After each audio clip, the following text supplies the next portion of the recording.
حكايات موزي. سيارة. سيارة. ازيك يا زي؟ نزلتي تطبيق موزي لتعليم اللغة العربية ولا لسه؟ طبعا نزلته واتعلمت حاجات كتير قوي منه. زي ايه مثلا يا زي؟ اتعلمت منه كلمات كتير قوي وحروف كتير قوي، منهم حرف السين. حرف السين ده حرف سهل جدا. عندك حق، حرف مفيش اسهل منه. طب وتطبيق موزي علمك ازاي حرف السين بيتكتب؟ طبعا حرف السين بيتكتب كده، وبيجي في اول الكلمة بالشكل ده، وفي نص الكلمة بالطريقة دي، وفي اخر الكلمة كده.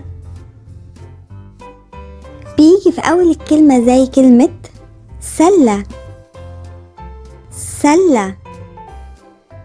سيارة، سيارة. سفينة، سفينة. وكمان بيجي في نص الكلمة زي كلمة مسجد، مسجد. أسد، أسد. وطبعا كلمة فلسطين، فلسطين. وبيجي في آخر الكلمة زي كأس، كأس. شمس، شمس. أناناس، أناناس.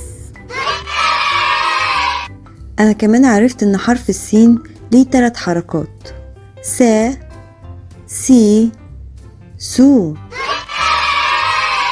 أنا كمان اتعلمتهم وعارفاهم. سا، سمكة، سمكة.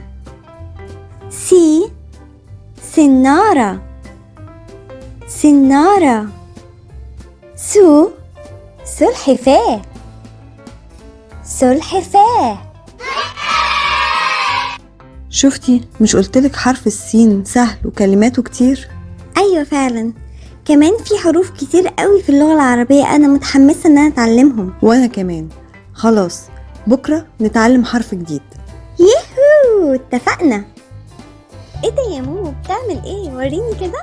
ده ابلكيشن موزي لتعليم الأطفال يا كنزي. الله، ده حلو قوي، وريني. انتي عارفة كمان في كلمات وحروف كتير قوي نقدر نتعلم منها اللغة العربية واللغة الإنجليزية. ومش بس كده، كمان في ألعاب وفي فيديوهات جميلة جدا ومسلية. وعشان يبقى عندك كل اللي هتعمليه هتضغطي على اللينك اللي تحت الفيديو وهو هينزل على طول.